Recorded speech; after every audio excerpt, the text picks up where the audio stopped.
U.S. Coast Guard, Can you hear him okay? Captain Keith Donahue. Is it good? KEITH Is it low? DONOHUE. He's good in my headphones. Must be good. Can you let the desk Testing know and one. the producer to watch this? Yep, Captain Donahue. All right, thanks. I got you good. If he doesn't have you, it's on him. Okay. All right, Captain Donahue, what's the latest on the search? Good afternoon. Well, the Coast Guard is still actively searching. Right now we have a Coast Guard cutter offshore, a Coast Guard helicopter offshore, and we have a Coast Guard 45-foot patrol boat from our station here in Galveston actively searching. And so searching by water, but also by air as well? Correct. We have a really sophisticated system. We use both a computer database and a risk profile. Our helicopters dropped a beacon in the water really earlier this morning.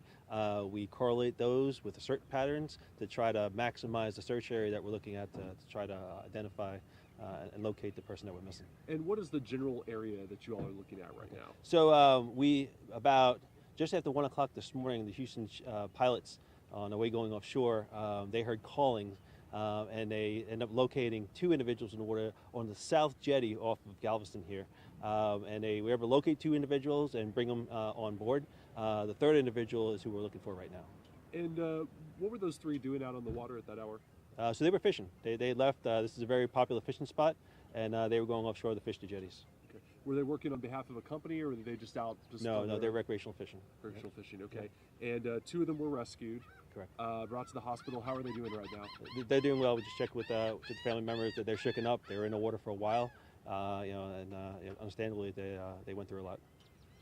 And this missing 22-year-old man, what do we know about him? Do we have a name? Do we have a description? Anything you can tell us? I'm waiting for the family to provide they're okay to provide that information, so we can get you that once they concur. Okay. And do we know about what time the boat overturned? Sure. So they launched on the boulevard side, which is opposite from where we're right here, about 11 o'clock last night. Just after 1 a.m. this morning is when the ship pilots heard calling. It was about 1:15 they arrived on scene, and just about 1:30 they was able to take the 2 individuals on board. And I'm sorry, these were people on a different ship that heard them like calling out essentially? Yes. So what we have right here offshore is all the big ships that come into Houston. They line up here to come in offshore, and the pilots go out and they get on board the ships, and they actually pilot the boat all the way up the ship channel, 65 miles. So the pilots who were going out, both the Houston and the Galveston ship pilots, they were on their way out, they heard the callings, and they both vectored to that area, and they saved 2 lives. Wow. It's just kind of right place, right time, just happened to hear them calling out for help. Absolutely, yep. What were the conditions like in the water last night? It was, the seas were rougher, and we had up to 20-knot gusts last night, so, yep. Any idea whether that was a factor in the boat overturning? At this point, I can't say. Yeah. Do we know if they had life jackets on? So that's very important. Everybody going out fishing, going out in the waterway is always wear your life jackets. Let somebody know.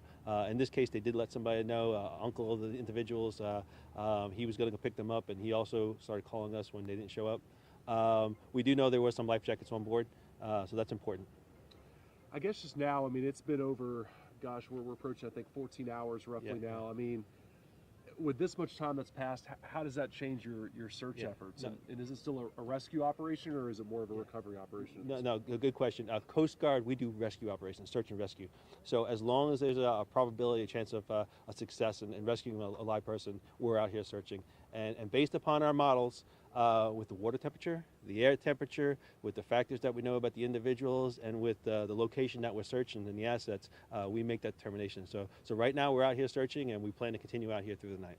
Do we know if the missing boater was wearing a life jacket? Did his friends say? So we do know there were some life jackets on board. We do know they were in the water for quite a long time. When they were recovered, we did recover 1 life jacket, and so we're not quite sure at this point. Did they say what caused the boat to go over? Don't have that information at this point. No, but it was a 12-foot boat. It was a small boat. Very small.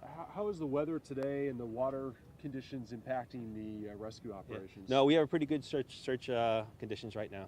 So if he's in that location that we're looking, we have good confidence that we'd find somebody on the surface. And is it just Coast Guard involved right now, or are there other agencies as well? So at this point, we put out what's called urgent marine information broadcast. So we put a broadcast out to anyone who's out there, anyone who's fishing, any commercial boats out there. So all these vessels that are coming and going, they're all hearing on the radio. So that's extra eyes and ears on the water. And at this time, it is the Coast Guard leading the search.